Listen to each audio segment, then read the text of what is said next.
শাফাত ওয়াজিব হয়ে যাবে। কিয়ামতের ভয়াবহ মুহূর্তে যখন প্রতিটি মানুষ শাফাত পাওয়ার চিন্তায় ব্যস্ত থাকবেন, তখন রাসূলুল্লাহ সাল্লাল্লাহু আলাইহি ওয়াসাল্লাম আপনার নাম ধরে ডেকে শাফাত করবেন এবং আপনাকে জান্নাতে প্রবেশ করিয়ে দিবেন আজকের দুরূদ শরীফটির মাধ্যমে।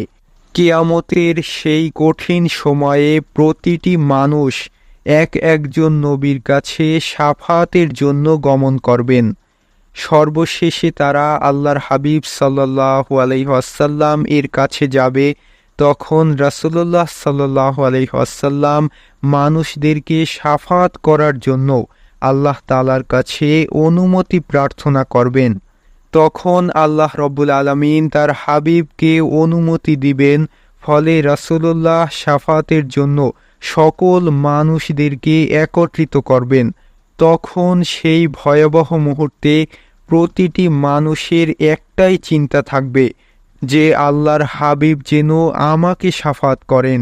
তাই আজকের দুরূদ শরীফটি সম্পর্কে বলা হয়েছে, রাসূলুল্লাহ সাল্লাল্লাহু আলাইহি ওয়াসাল্লাম জোরালোভাবে নির্দেশ দিয়েছেন, যে ব্যক্তি এই দুরূদ শরীফটি পাঠ করবে তার জন্য কিয়ামতের কঠিন মুহূর্তে আমার শাফাত ওয়াজিব হয়ে যাবে এবং আমি তার জন্য মহান আল্লাহ রব্বুল আলামিনের দরবারে সুপারিশ করব। আলহামদুলিল্লাহ, আজকের দুরূদ শরীফটি হচ্ছে আল্লাহুম্মা সাল্লি আলা মুহাম্মাদিন ওয়া আনজিলহুল মাকআদাল মুকাররবা ইনদাকা ইয়াউমাল কিয়ামাহ। দুরূদ শরীফটির অর্থ হচ্ছে, হে আল্লাহ, তুমি মুহাম্মদ সাল্লাল্লাহু আলাইহি ওয়াসাল্লাম এর উপর রহমত বর্ষণ করো এবং কিয়ামত দিবসে তাকে তোমার নিকটতম আসনে সমাসীন করো। সুপ্রিয় দর্শক, এই দুরূদ শরীফটি পাঠ করার কোনো ধরাবাঁধা নিয়ম নেই, তাই যে যতবার পারি প্রতিদিন পাঠ করার চেষ্টা করব।